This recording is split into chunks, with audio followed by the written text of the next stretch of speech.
Hello everybody, স্বাগতম আপনাদেরকে আমাদের আরও একটি নতুন ভিডিওতে। তো বরাবরের মতো আমি আবারও চলে আসলাম আপনাদের মাঝে নতুন একটি ভিডিও নিয়ে। আজকে আমাদের আলোচনার বিষয় হচ্ছে পরমাণু ও প্রতীক। আজকের ভিডিওটি হচ্ছে আমাদের পার্ট 3। যারা আগের পর্বগুলো এখনও দেখে আসেন নাই তারা অবশ্যই ভিডিও ডিসক্রিপশনে থাকা লিঙ্কে ক্লিক করে অথবা আই বাটনে ক্লিক করে আমাদের গত পর্বগুলো দেখতে পারেন। তো চলুন যে আমরা মূল ভিডিওটি শুরু করি। আজকে আমাদের আলোচনার বিষয় হচ্ছে পরমাণু ও প্রতীক। আগের পাঠে তোমরা জেনেছো যে ভিন্ন ভিন্ন মৌলের পরমাণু ভিন্ন ভিন্ন হয়।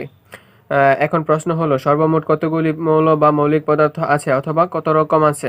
এ পর্যন্ত 118টি মৌলিক পদার্থ আবিষ্কৃত হয়েছে, যার মধ্যে 98টি হচ্ছে প্রকৃতিতে এবং বাকি 20টি কৃত্রিমভাবে গবেষণাগারে তৈরি করা হয়েছে।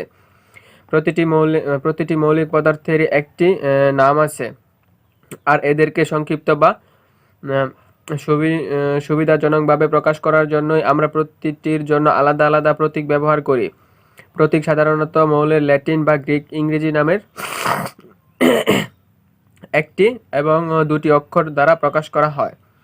একটি অক্ষর দিয়ে প্রকাশিত প্রতীকের ক্ষেত্রে সর্বদাই বড় হাতের অক্ষর আর দুটি অক্ষর দিয়ে প্রকাশিত প্রতীকের ক্ষেত্রে প্রথমটি বড় হাতের অক্ষর এবং পরেরটি ছোট হাতের অক্ষর হয়।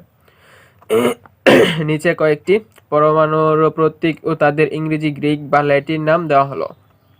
Hydrogen H, helium He, lithium Li, beryllium Be, boron B, carbon C, nitrogen N, oxygen O, fluorine F, লোহা Fe, আয়রন ফেরাম।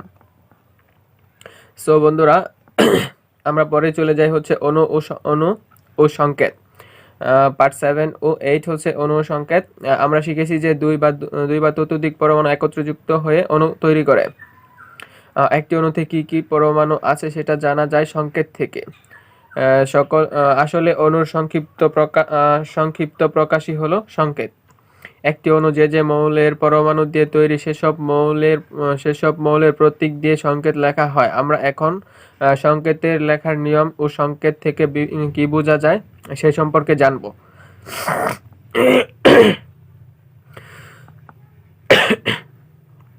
মৌলিক পদার্থের সংকেত। কঠিন বা তরল মৌলিক পদার্থের ক্ষেত্রে সাধারণত দেখা যায় অনেক পরমাণু একসাথে থাকে, কোনো অণু গঠন করে না।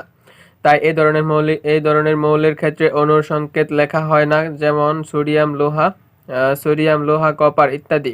তবে গ্যাসীয় মৌলসমূহের ক্ষেত্রে সাধারণত দুটি পরমাণু যুক্ত হয়ে অণু গঠন করে। এজন্য তাদের সংকেত লেখা হয় প্রতীকের চিহ্নের ডান পাশে ছোট করে 2 লিখে। যেমন অক্সিজেনের সংকেত O2, নাইট্রোজেনের সংকেত N2। তবে কিছু কিছু তরল ও কঠিন মৌলের ক্ষেত্রেও দুটি পরমাণু যুক্ত হয়ে অণু গঠন করে। তাদেরকেও সংকেত লেখা হয় প্রতীকের নিচে ডান পাশে ছোট করে 2 লিখে। যেমন ব্রোমিন তরল, এর সংকেত হচ্ছে Br2। নিচে কিছু মৌলের প্রতীক দেওয়া হলো এবং সাথে সংকেতও দেওয়া হলো। এখানে হচ্ছে হাইড্রোজেনের প্রতীক হাইড্রোজেন H2, নাইট্রোজেনের প্রতীক N2, অক্সিজেনের প্রতীক N এবং সংকেত হচ্ছে O2। ফ্লোরিনের প্রতীক হচ্ছে F এবং সংকেত হচ্ছে F2। ক্লোরিনের প্রতীক হচ্ছে Cl এবং সংকেত হচ্ছে Cl2। ব্রোমিনের সংকেত হচ্ছে Br এবং